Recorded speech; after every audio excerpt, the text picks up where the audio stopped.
Martin, it's the end of term, and we've got a couple of special guests who you're going to introduce in a minute. But before you do, it's the end of term for us. It's the end of an era for Lipson and for a couple of people. Yeah, a couple of key people. We're losing a couple of members of our leadership team, and they just leave with my very, very best wishes. So Neil Dyke starts a role at St Luke's in Exeter, and Shelley Walker starts a role at Torbridge in Plymouth. So they're both schools that are kind of linked with the trust.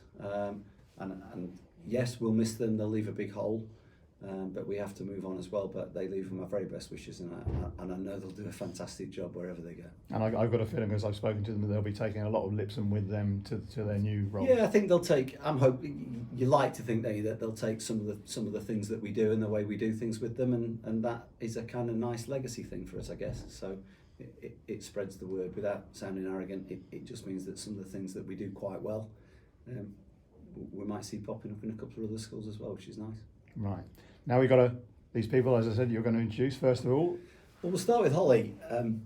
I spoke to Holly 3 or 4 weeks ago before she went off on a little adventure, a bit longer than that actually, wasn't it? But I just, when our students do things outside school, sometimes it goes unrecognised. And Holly's little trip to Africa, which she will tell you more about than I will, I just think it's the kind of thing that our students should be doing. What a fantastic experience, but what a really great example about living our values outside of the school. Okay, so Holly, let's hear all about it. You went to the Gambia. Why did you go there? I went to the Gambia because I like helping people, and going over there means I can just support them in the ways that I can, and then I can just see how they live and how privileged we are over here. Now that support was in the form of going with your auntie's charity called the Flutterby Project. Yes. Tell me about that a little bit. So I think she opened her charity quite a few years ago now, and it was first named the Amers Angels Trust, but she changed it to Flutterby's. But it's been open for ages. It's a really good company, and she's got another one open as well now. So what did they do in terms of your visit to the Gambia? What did you take with you, and what did you do when you were over there? In Gambia, we took over like school shoes, school bags, books, loads of food, packet foods, clothing, underwears, and all that type of stuff. Do you think it's something you might do again in the future? I'm really hoping I do it again, yeah, because I love it over there. They're so nice, and it's a good thing to do.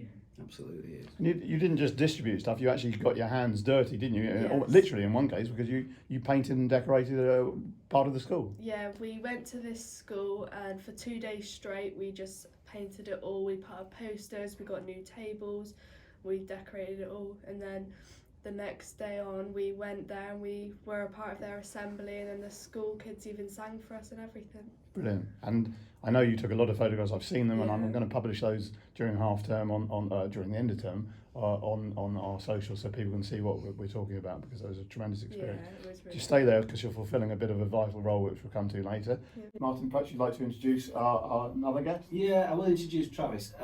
Apologies if Travis has got Nutella and waffle all over his sheet. He's come straight from a celebration breakfast that the heads of year has set up this morning for some of our very best, and both Holly and Travis are certainly two of those. So he's come straight from his celebration breakfast, but I want him to talk to you today about a really prestigious project that we're involved in. We're one of only 8 schools nationally that have been invited to be part of Dame Rachel Desouza's national student panel.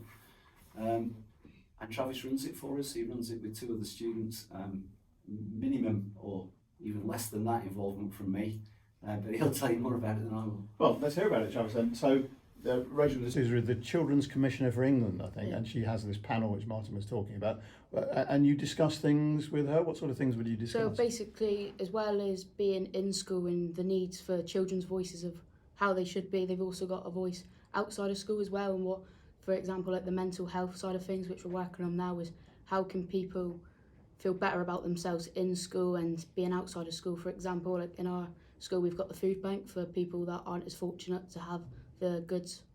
Sounds to me as if it might be a bit daunting. You've got a dame who's hosting or chairing this tremendous panel, which is taking on vital information. As Martin said, only one of a handful of schools nationally, which is a tremendous honour.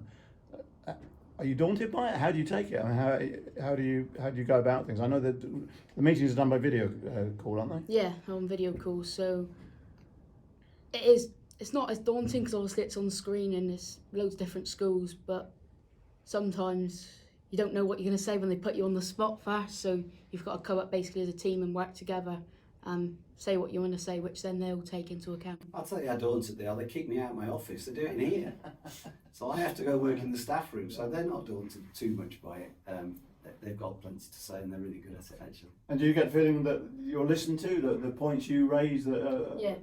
So every so often when we have one, so the first one it was a bit of an introduction of what it's about, and there was a poll on the computer, and then they would take that into account, and then for the next one, like for the next meeting we had, they was telling us more about what we were focusing on and telling us how we could represent it in a better way to the students. Brilliant. Because you're a year 8, aren't you? I Yeah. think that's right. So, I mean, has this given you a taste for something that you might want to get involved in as you go through your school life and beyond? Yeah, because there was loads of different events setting up, so like there was going to take us, like there was an example of London that every school was going to meet up with each other, Okay. and then they said eventually it was going to be taken a bit further to go to Austria, like talking about the Austrian government.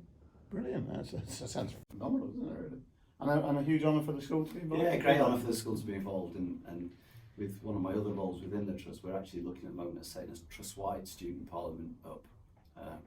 And these are the kind of people that I would be putting forward from Lipson as representing us on that. So it's this whole idea of students having a voice, and we've moved on from the days where all they did was try and clean the toilets up.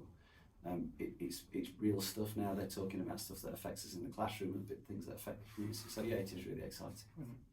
I was just before we go, I said that Holly was fulfilling a vital role because when I came in, you two were bantering about, not about advisory boards or visits to the Gambia, but bantering about football. And what's all that about? Rick, being a Sheffield Wednesday fan working in Plymouth at the moment is not an easy life.